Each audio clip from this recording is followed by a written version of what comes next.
Bentornati in diretta con Ore 7 per questa ultima parte dove avremo anche il nostro ospite, parleremo di sport, un po' perché il filo rosso ci lega oggi a questo tema a causa della morte, della scomparsa prematura a soli 40 anni di Alessandro Talotti, ma parleremo anche delle nuove aperture che potrebbero riguardare appunto anche il mondo sportivo, in particolare palestre e piscine, ma sperando anche nei sport di contatto per i giovani. Allora dovremo avere in collegamento con noi il presidente del CONI regionale Giorgio Brandolin. Buongiorno.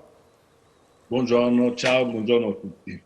Presidente, innanzitutto la mia domanda è un po' d'obbligo.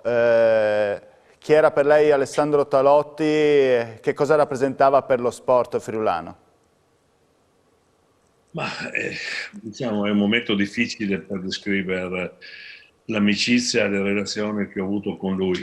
Io l'ho conosciuto ovviamente da distante quando era un grande campione, poi da una decina d'anni, da quando cioè ha cominciato a fare il dirigente sportivo, prima nella FIDAL nazionale e poi come mio delegato per la provincia di Udine, ovviamente abbiamo avuto un rapporto stretto di collaborazione, anche di confronto e di idee, ed era un grandissimo atleta che però aveva cominciato a intraprendere quella strada di dirigente, quindi di persona che voleva portare avanti i valori suoi, che poi sono anche i nostri, insomma, del mondo che il mondo dello sport rappresenta, tra i giovani, prima a livello nazionale nella sua amata FIDAL, atletica leggera, e poi a livello locale nella nostra regione, perché devo dire la verità, insomma, è sempre stato foriero di idee, voglia di fare qualcosa per la sua città in particolare, per il suo mondo, ma anche per tutti i ragazzi e le ragazze che fanno sport nella nostra regione. Quindi per me è stato questo un giovane su cui, diciamo, tra virgolette, puntare anche per responsabilità più alte, che però non ho avuto il tempo di portarle a termine, purtroppo. Senta Presidente, avrete modo di ricordarlo in qualche modo? Sappiamo anche che portava avanti un importante progetto, se non sbaglio. Sì, diciamo lui 4 anni fa insieme abbiamo cominciato, dopo con gli amici dell'Atletica Udine, è stato perfezionato quello che è una grande manifestazione, è stata ed è, e spero sarà, una grande manifestazione per la promozione in particolare del salto in alto nel palazzetto indoor di Udine, si chiama Udine Jump. Lui era stato capace, grazie alle sue relazioni che nel tempo si era costruito, di portare a Udine grandi campioni, a cominciare da Sotomayor, che come sapete da non so quanti anni è il primatista del mondo del salto. C'è qualche problema di collegamento con Brandolin? Cercheremo appunto di riavviare il contatto con lui, appunto stava parlando della scomparsa di Talotti, ma cercava anche di ricordare appunto questo progetto che stava portando avanti con il Udine Jump, questo manifestazione per il salto in alto ma anche per l'intero mondo sportivo, l'occasione appunto per ricordare il suo legame con Sotomayor, primatista del salto in alto. Ecco, lo vedo di nuovo collegato con noi. Sì, Stava dicendo, Presidente, come avrete occasione di portare stavo avanti dicendo, questo progetto?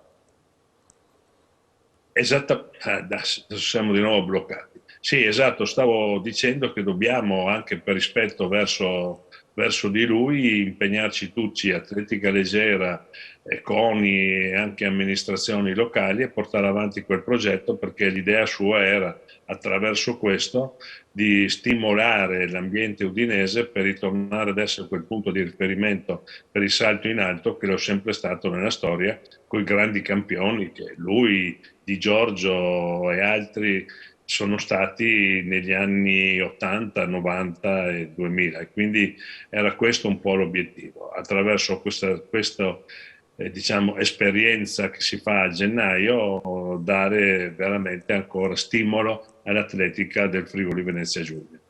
Presidente, io le chiedo anche un commento sulla questione delle riaperture. Si parla tanto di bar, consumazioni, di coprifuoco, spesso dimenticandoci invece magari dello sport. Sul Corriere di oggi si parla di piscine coperte che continuerà ancora lo stop, però c'è anche uno spiraglio. E c'è la notizia che dal 1° giugno, una riconferma, che dal 1° giugno riapriranno le palestre. E le piscine all'aperto, gli stabilimenti balneari sono aperti al pubblico invece dal 15 di maggio. Mi chiedo un po' anche la questione degli sport di contatto, però, che fine faranno? Ma diciamo, bisogna essere abbastanza precisi.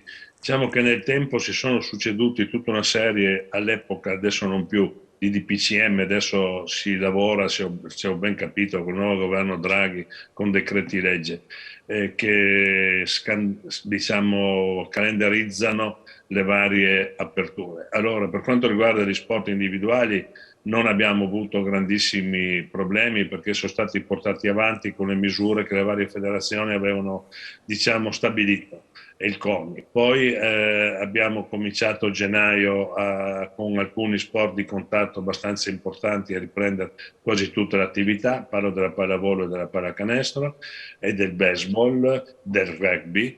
Il calcio invece dilettanti è rimasto fermo, come ben sapete. Adesso c'è la riapertura delle piscine esterne, col 1° giugno saranno quelle interne e col 1° giugno riprenderanno anche le palestre, dove qua si fa un po' di confusione. Le palestre per l'attività delle nostre società, delle arti marziali, della scherma, piuttosto del pallacanestro, pallavolo, come vi ho detto, sono già aperte. Quelle che verranno riaperte saranno le cosiddette palestre dove i vecchietti come me possono andare a fare un po' di mantenimento fisico, quelle palestre che troviamo anche in qualche condominio piuttosto che in qualche capannone e che diciamo qua forse impropriamente chiamiamo sport, ma che però esistono e sono partecipate da migliaia di nostri affezionati. Quindi quelle riapriranno al 1° di giugno, così come riapriranno le piscine all'interno anche il 1° di giugno. Quindi diciamo si sta ripartendo. Quello che io invece, come posso dire, chiedo insieme ad altri dirigenti, in particolare anche il presidente del calcio regionale Ermas Canciani, abbiamo chiesto e chiediamo alla regione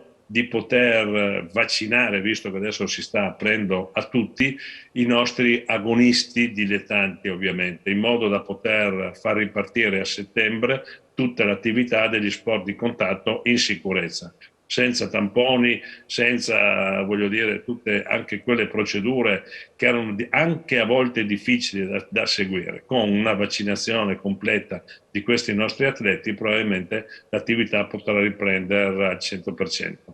Grazie Presidente anche per quest'ultimo appello che ha lanciato alla Regione, ovviamente lo rilanceremo anche a chi di dovere. Grazie Abbiamo già fatto le domande, abbiamo già contattato, ripeto, ovviamente noi siamo sempre, ecco, volevo sottolineare questo, siamo sempre... Ecco, purtroppo di nuovo... Sì. Prima viene il rispetto delle persone malate, prima viene il rispetto delle persone adulte, che tra l'altro ci hanno portato il benessere di cui tutti noi oggi godiamo e sono state quelle fasce di età che di più hanno patito e sono morte, quindi il rispetto per queste persone. Adesso che diciamo, la vaccinazione sta dando risultati importanti, chiediamo qualcosa anche per il nostro mondo e per poterlo far andare affinché questi nostri ragazzi si sfoghino con lo sport e non dandoci randellate durante il sabato sera o il venerdì sera o la domenica pomeriggio lungo le piazze. Fa bene a dire questo, anche perché abbiamo letto alcuni fatti di cronaca che sono successi a Trieste e a Monfalcone. Grazie mille, grazie a lei Presidente Brandolin. Buon lavoro anche a voi, grazie.